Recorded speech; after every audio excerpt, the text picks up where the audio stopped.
Welcome to BeFM Drama, where we turn great literature into gripping radio.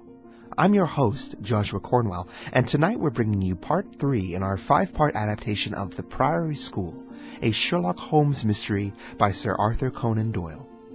In this story, Holmes has been hired by Dr. Huxtable, the principal of the prestigious Priory School in northern England, to discover the whereabouts of the 10-year-old Lord Saltire, the sole heir of the enormously wealthy and powerful Duke Holdernesse.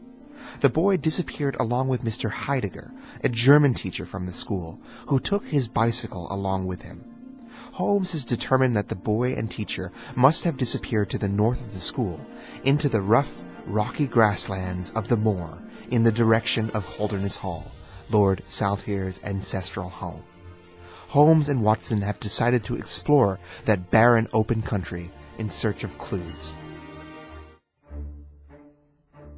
Holmes and I set out with high hopes, but were soon disappointed.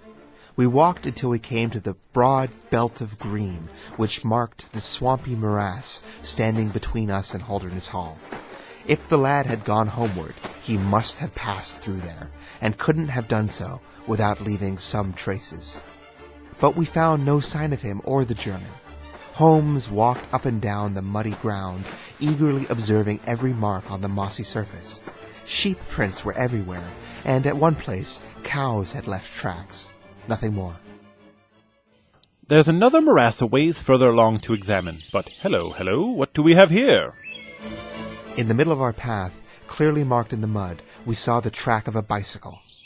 Hurrah! We found it! But Holmes was shaking his head, his face puzzled rather than joyous. A bicycle, yes, but not the one we want. These tracks were made by a Dunlop, with a patch on one tire. Heidegger rode a Palmer, which leaves a diagonal stripe in its tracks. The teacher I questioned about his bicycle were clear on that. Could it be the boy's, then? Possibly, if we could prove he'd taken one, which we failed to do. But this bicycle was indeed coming from the direction of the school. It couldn't have been going towards it. No, Watson.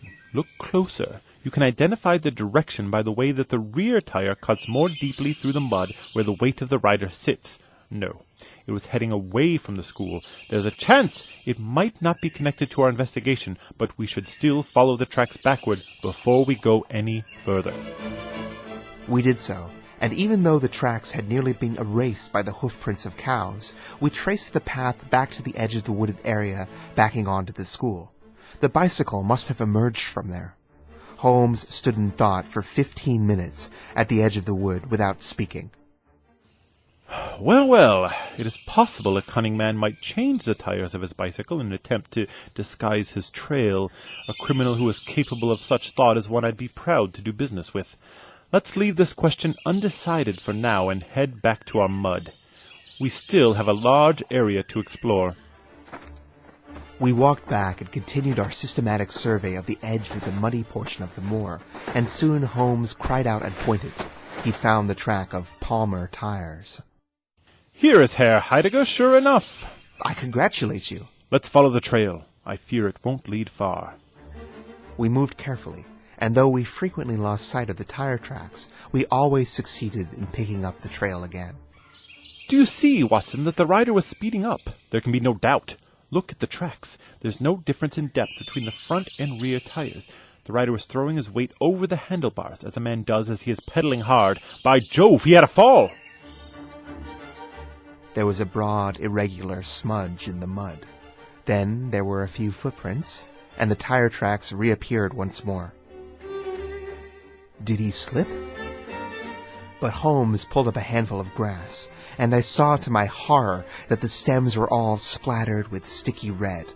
On the path, too, and among the flowering heather, were smeared stains of old blood. Bad. Stand clear, Watson. Not an unnecessary step. What can I read here? He fell, wounded. He stood up. He remounted, and went on. But there are no other prints. Some cow tracks on one side of the path. Surely he was not gored by a bull. Impossible! But I see no trace of anything else. We must go on, Watson. We can't lose him now, with the bloodstains to guide us. It was not a long search.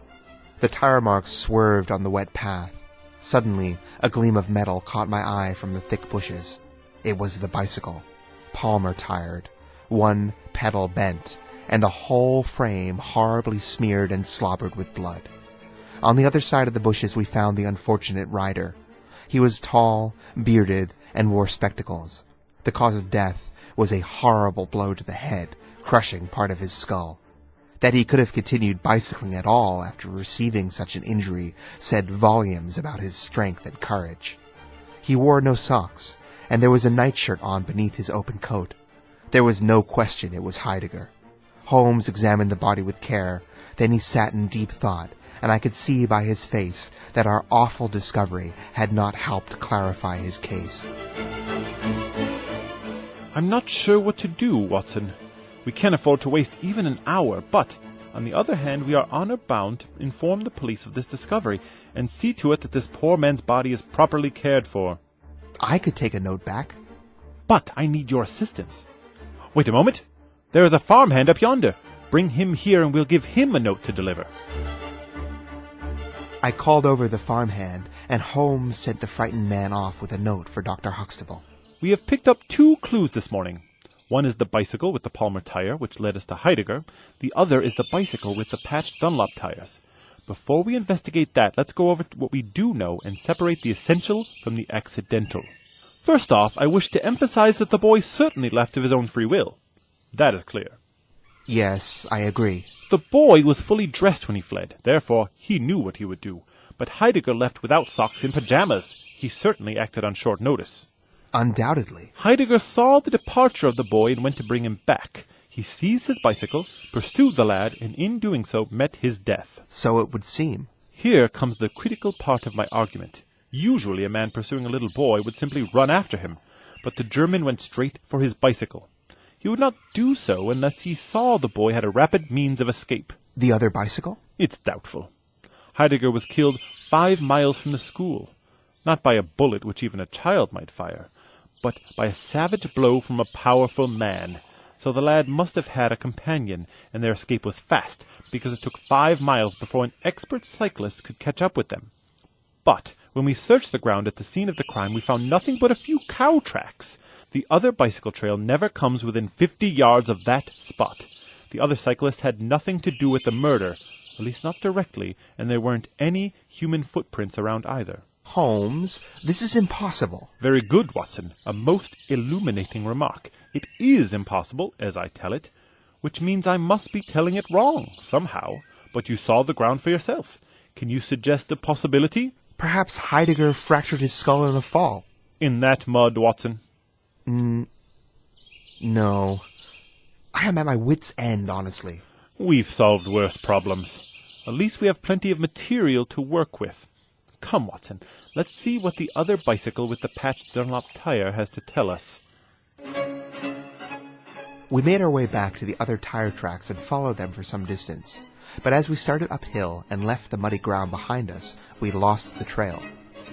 At the place that the Dunlop tracks ended, it was equally possible the cyclist had continued to Holdernesse Hall, a few miles to our left, or towards a grey village lying in front of us. Holmes set off in that direction, guiding us towards a squalid old inn with a carved gamecock on the wooden sign swinging over the door. As we neared it, Holmes gave a sudden groan and grabbed me by the shoulder to stop himself from falling. Oh, my ankle, Watson! I've sprained it! He limped up to the door, where a dark, elderly man was smoking a clay pipe.